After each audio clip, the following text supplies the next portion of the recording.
Hi everyone, welcome to our channel. So this is part 5 video on .NET 7 Razor Pages CRUD sample with one-to-many relationship table structure using EFCore. Previously we implemented update operation. Now we are going to implement our final operation, that is delete operation. Okay, so let me create the Razor page file for the delete operation. Okay. So inside of the employees folder, let's create a new Razor page model.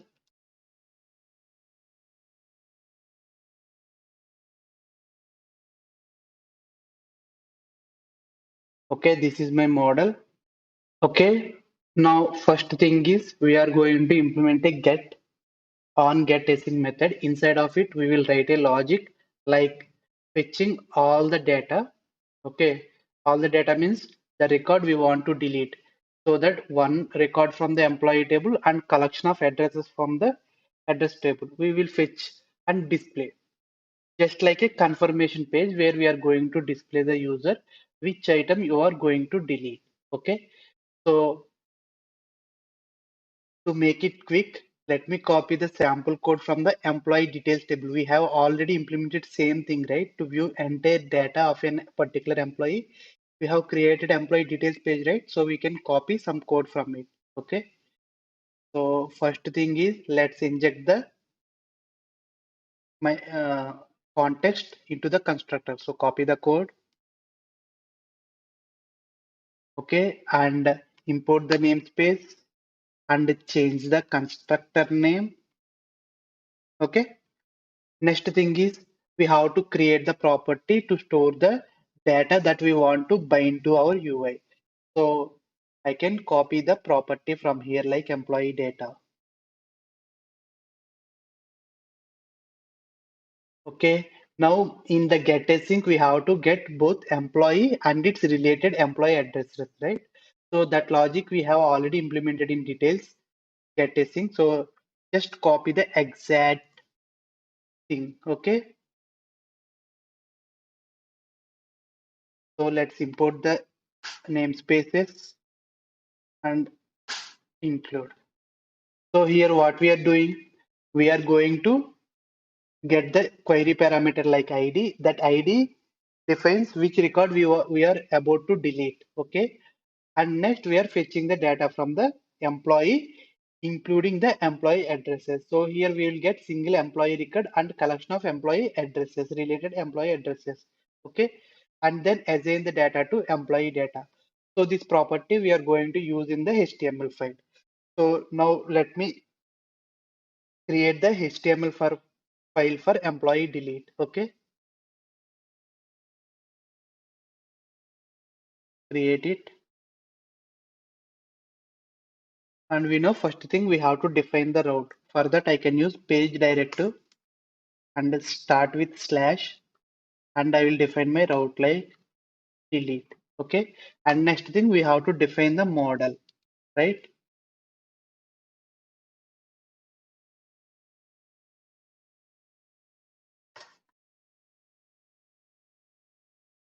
Okay, and now I'm going to copy the HTML content from the employee details HTML, because in employee details also we are displaying the particular employee details, right?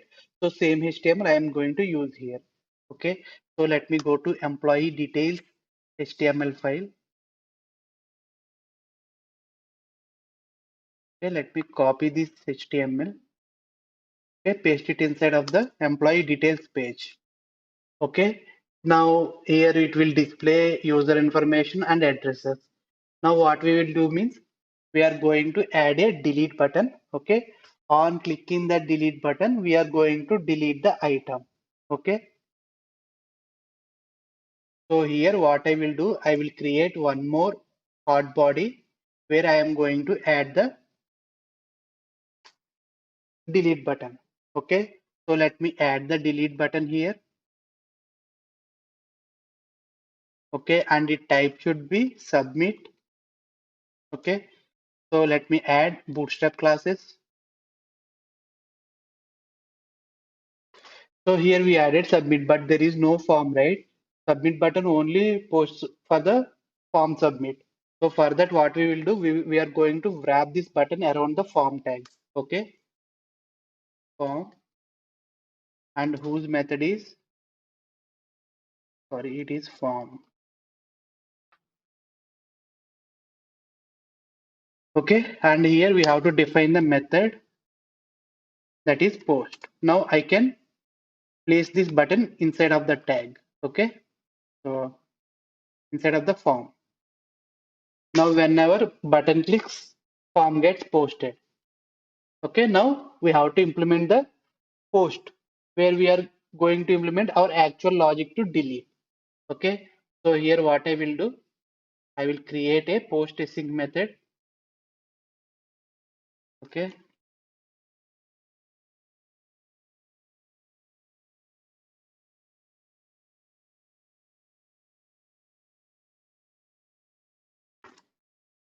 okay, here let's input the ID value which we want to delete. Okay, and let me copy this entire code, fetching the data. While deleting, we must fetch employee addresses also. Okay, and let's assign it to the where employee to delete. Now what I can do here, I'm going to use my old DB context dot employee dot remove, and I will pass the employee to delete object. So here it contains child object also, right? Employee addresses. So it will generate the delete query for those as well. Okay. We simply call save changes async method. And finally, let me return back to my index page. Okay. Since it is save changes async. That's it. We are done with the logic behind the delete. Now we have to add a link for delete to navigate from our index page to delete page. So let's go to our index page. Just like details and edit, let's add one more anchor tag. Okay, that represents the delete operation. Okay, here we have to define the file name of our delete. So it is employee delete. Remove the extension. Okay, and save it. Now let's test it. Okay, here name it like delete, this anchor tag. Okay, here you can see the delete link, and if you click on it, we are going to navigate to our delete page. Okay, here you can see the delete page. If I click on delete, we can see our record must deleted. Okay, click on delete. See, record is deleted, and if you go to network calls, here you can see three delete operations, and two for employee address and one for employee. And if you observe, employee address is deleted first because it has foreign key constraint, right? So employee address must be deleted first. Here you can see the order of delete command executed, then only employee gets deleted. Okay, so that's it. That's all about .NET 7 Razor Page CRUD operation with one-to-many relationship table structure using EFCore. Thank you so much for watching this video. I hope this video delivered some useful content to you all. If you like the video, please do support me by subscribing to my channel as well as liking the video. Soon we are going to meet with new content. Until then, signing off.